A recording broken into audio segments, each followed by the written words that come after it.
Limerence feels like destiny, but underneath that all, it's actually running on 3 fuels: the novelty dopamine, fantasy control, and the comfort of low-stakes safety.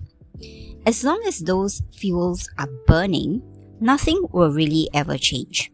And until you decide the thrill is too expensive for you, in terms of your time, your energy, your emotions, and your peace, you'll keep paying for it. So today, we are breaking down why people don't heal from limerence and exactly what it takes to turn that around. First up, we have novelty dopamine. Limerence runs on a brain glitch called the reward prediction error. So your brain actually releases a spike of dopamine not when you get the reward, but when you think that you might get it. Okay, so it's the anticipation.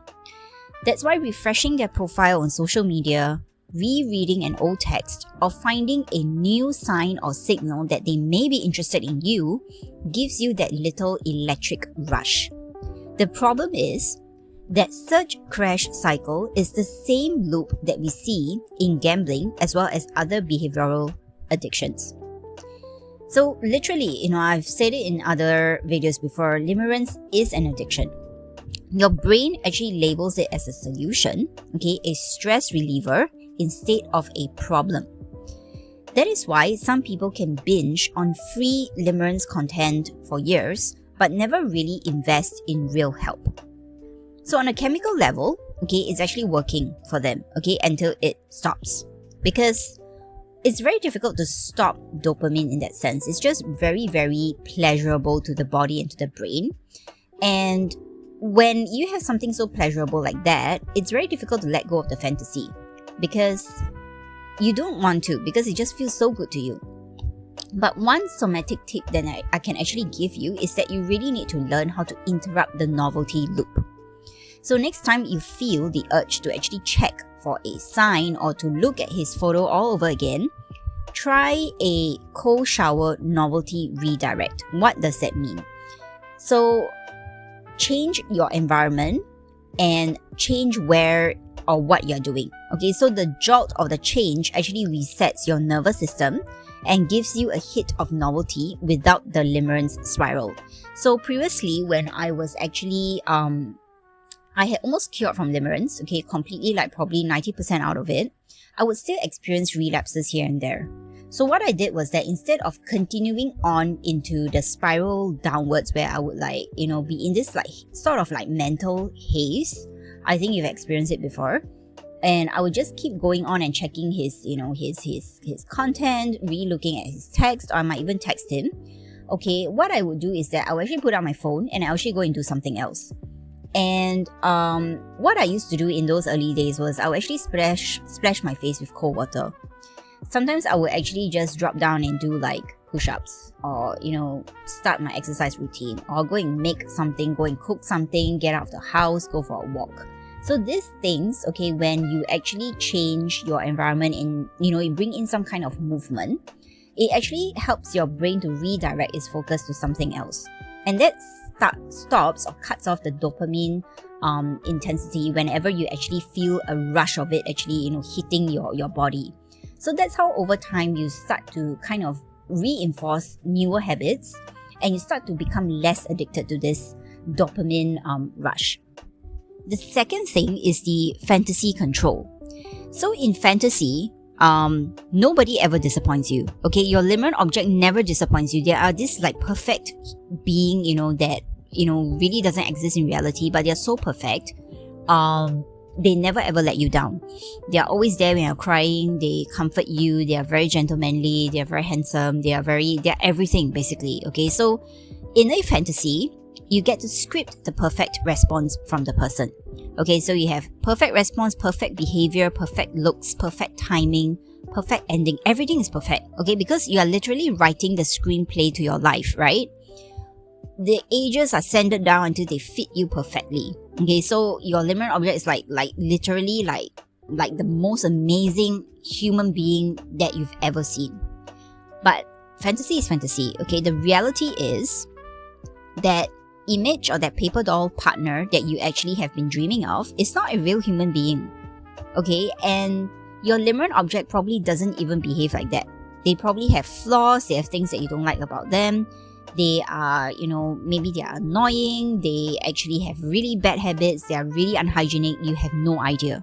Okay? When you only interact with your limerent object inside your head, you're not practicing for the messiness of real connection. Okay, there's no real connection there because you're not connected to them in reality. You're just, you're just connected to the fantasy of them, the not real version of them. So this is why some limerent people that I've noticed actually resist therapy. Okay, because admitting that you actually need help is difficult, and it feels like admitting that the love wasn't real. And culturally, unfortunately, we still frame therapy or counseling or whatever it is as fixing a dysfunction. So we still have a long way to go as a society, okay? But it's kind of like approaching therapy from a different perspective. So kind of approaching it as a way to learn more about yourself and, to see the limerence episode as something that actually happened in your life and to kind of go and ask yourself why that happens, approaching therapy and consulting, counseling, one-on-one sessions, anything like that. But approaching that with a more growth-oriented mindset. So when I actually approached limerence, okay, when I was healing my own limerence, I did go for therapy and things like that as well. And I had like different forms, like there was therapy, there was counseling, there was coaching, and all of them helped them in some way. So what I actually went in with was this like understanding of myself, like why limerence actually even happened to me. Why am I always trapped in this like limerence cycle, whereas like some of my friends, they are never like that, and they always have like very stable, secure, nice relationships in real life. Why am I so addicted to this fantasy? So it's more of kind of going in with that growth-oriented mindset to understand myself a little bit better. The reality, you can actually try something a little bit different, okay? To kind of bring yourself or ground yourself in reality when you're too caught up in the fantasy of it all. So this thing is called a reality contact exercise. Okay, so you draw a 4-square grid on a piece of paper on your journal, and in one square you actually write their actual behaviors. Okay, the actual behaviors of this person, and in another you write your fantasy version. In the third square, what you truly need from a partner. Okay, what you truly need from a partner. And in the fourth square, how often reality and your needs actually match. Okay? When I actually did this exercise on myself, I realized that I couldn't even write actual behaviors. Okay? I couldn't even list what they actually were like day in and day out. I couldn't even list their values, things like that, because I didn't know them well. And a lot of my limerent objects, when I was back in the limerence phase, a lot of my limerent objects were actually celebrities. I mean, what the heck do I even know about their actual behaviors, right? Everything that they show on camera for any celebrity, no matter what country they're from, it's all a persona. So that's not the real them. Okay, or it's a version of them, but you don't know that, right? And you will notice that all the grids in your fantasy version, it's very long. Okay, your fantasy version is like, wow, you have them like perfectly like there. And in the third versus the fourth grid, you realize how what you actually want from a partner and you need from a partner, you're actually not really quite getting it from a limerent object. You're only getting it from the fantasy version, but the actual version and your reality, none of that actually really matches up. Okay, and hopefully this will actually bring you back into reality. And you can do this actually for any date, any relationship where you actually feel yourself falling a little bit too much for the person that you're actually seeing. This helps you actually bring you down from that fantasy and that fast forwarding phase that a lot of us actually get into when we are excited about meeting someone new. It helps you to ground you into reality. So this exercise in limerence actually breaks the fantasy monopoly, and I find it to be incredibly useful. So I hope that you can, use this for yourself as well. Fuel number 3, okay, the low stakes safety. So you can think of limerence like virtual reality flight training, right? You can practice forever, but the moment you step into a real cockpit, like a real plane, flying a real plane, which in this case is a real relationship for you, your nervous system gets very overwhelmed.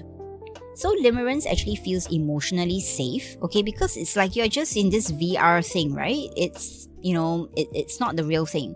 And because the rejection is hypothetical and it will probably never happen, so the intimacy is always at a distance. You're never gonna get very close to the person, and you never, would get to know this person, in real life if your limerent object's a celebrity. So it's always at a distance. And that's why moving from imagination or fantasy to an actual connection can feel very terrifying. And let me tell you, if you have been limerent for so much of your life, connecting to people in real life, like in a very romantic situation, can feel very, very, it can feel very weird, okay, because you haven't been practicing. You've been living your fantasy all the time. So you relate to people in a fantasy, like very fantasy-like version, but you can't really, you struggle to relate to people as themselves, okay? I know some of these things I'm saying in this video can sound very, very blunt. I do not want to sugarcoat things and make it sound, too nice, because I want this to be real. Don't want to sugarcoat things and pretend that it's all okay. Okay, I mean, there's a reason why there are some people that just don't heal from limerence. And if you are someone that wants to, these are some of the things that you need to be avoiding, you need to be aware of, and you need to be, some of these tips to actually get yourself, out of it. So when you're not used to relating to people romantically in real life, it can feel very, very weird and very foreign, and your body, your nervous system is not used to it. So it feels very terrifying, very intimidating, and very anxiety inducing. Okay, that is why, whenever you go on a date or you think of going on a date, it kind of like you just don't want to go, okay, or you just don't turn up, which is why, so many limerent people are actually also emotionally unavailable, because they're never fully present for a relationship to actually occur. So it's a kind of like a vicious cycle. You're emotionally unavailable, then you continue, but you want love and you need love, so you continue staying in that fantasy because you don't get the real, the real life love. Okay, one of the things to actually stop yourself from, getting too deep into this low stakes safety, situation, is a nervous system laddering process where you start with the smallest real world risks. Okay, so step one is maybe like, okay, maybe you take a micro risk. Okay, you text a friend, you share something honest, things like that. Start small. Okay, maybe step two, you start to meet up with, go on a, let's say, you actually sign up for a social group where there are going to be like lots of strangers, right? So maybe you sign up for a social group and you go there and you meet new people. Then maybe step three, you actually say yes to an actual date or to an introduction or to a blind date, whatever it is. You just turn up and you meet that person one-on-one. Okay, of course in a safe, place. So gradually, when you actually do these little things, okay, when you actually interact with people in real time, your body actually learns that connections won't actually break you. Okay, they won't overwhelm you, intimidate you, they won't flood your nervous system, you won't get anxious. You really, really need to practice, okay, to get out of that fantasy zone and to really get the love that you actually are looking for, because you're limerent, in the first place, because you need love, you want love, but you're not getting it. Okay, something about the way you're going about it and the wiring is actually not getting you there. So practicing these things, real life connections, small doses, okay, will actually help you to get there, faster than staying in limerence and your fantasy. So some of you will also know that I actually am an energy coach as well. So I actually look at the charts of people, and I look at how their energy is actually comes about and actually builds up to the kind of person that they actually are. So this is a 5-element framework that I use, and it just draws on the energy of 5 naturally occurring elements in the world. So water, wood, fire, earth, and metal. Okay, so each element, one element, would nourish the next. And what I actually see in limerence in a lot of the energy charts that I actually look at, if your chart actually runs very heavy in water, and you are because in 5 elements there's also yin and yang. Okay, yin is a little bit softer, more hidden, whereas yang is a little bit more out there. Okay, more like fire energy. So if your chart actually runs heavy in very in water energy, you may have a natural tendency to actually dissolve into fantasy. So flowing into other people's worlds until you lose the outline of your own world. People within water can be very poetic, very intuitive, but you are absorbing everybody's energy. Okay, and it's very dangerous when it comes to limerence, because you're just absorbing your limerent objects like energy and, taking on, blurring a lot of boundaries for yourself basically. Okay, and another thing that I should also see in energy charts that of people that are very, very like prone to limerence is that the earth element is too strong. Okay, I have a lot of earth in my own chart, so but I have other balancing, like more outward facing energy as well, and so it helps to balance out the earth a bit. Earth energy can be very steady, very stable, very safe, but it also can be very stuck and very stagnant when it's out of balance. So in a lot of limerent people, their earth energy is very stuck. Okay, it's very heavy and stuck. So what you need to do is that you need to get more water and more fire into your life. Okay, so fire rituals is anything that solidifies your will, it brings energy and passion into your life. So like candle journaling, I love this. So light a candle, write one page about what you want in your partner, okay, what you want in your life. Don't reference your limerence object, okay, they are not in this whole thing, okay, they are not part of what you actually want. You like the essence of them, but not them, not they themselves, okay. So let the fire energy bring the shape and the heat back into your choices. And if you are someone that likes dancing, go dance, dance, do yoga, do things that actually kind of get the energy out of you.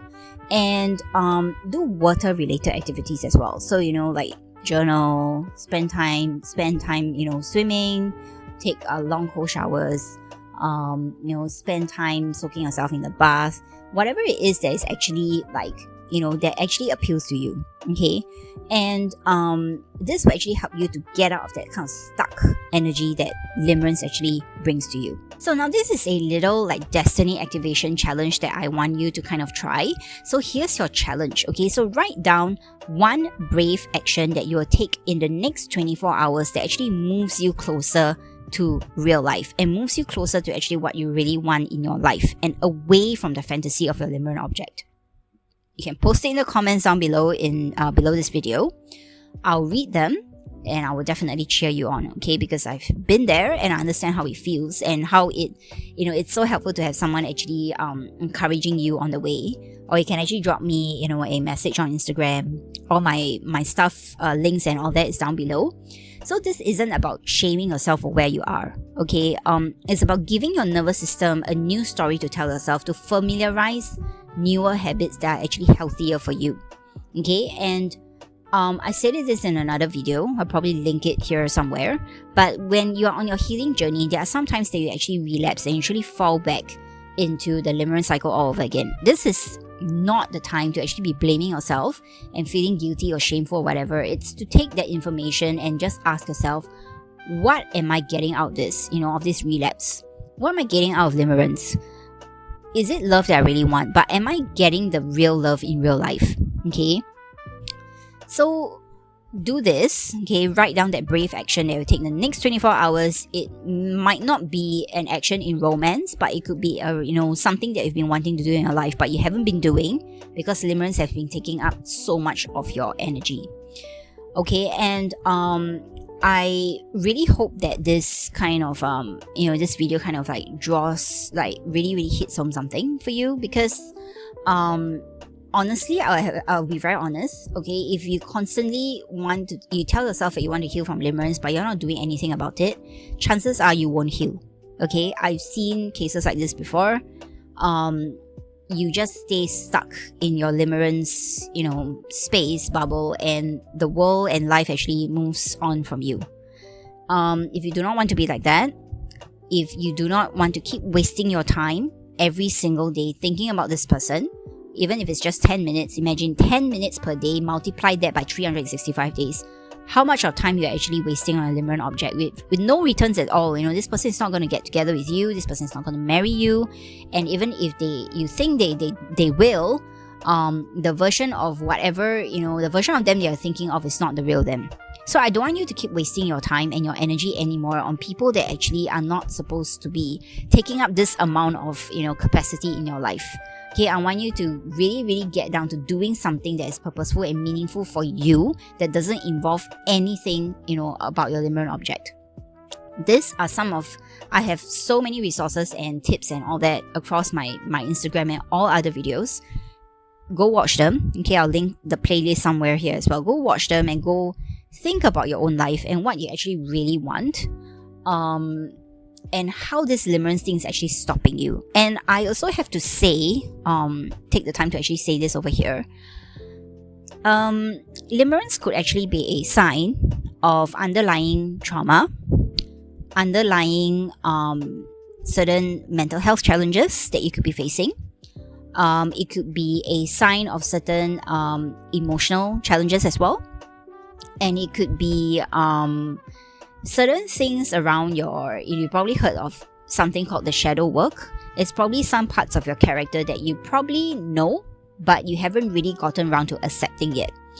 So whenever I actually meet someone or a client who has limerence, okay, on the surface there's all these things happening, but actually there's a lot of stuff that is happening beneath. And I want you to be able to face those stuff head on at some point in time when you're ready, and heal those as well, because when you don't really heal them, okay, it follows you everywhere. So it may not be limerence, it could be something else, but as long as the challenges beneath, what is feeding and driving limerence is not healed, it will just follow you in every area in life, and you will just see it manifest in different ways.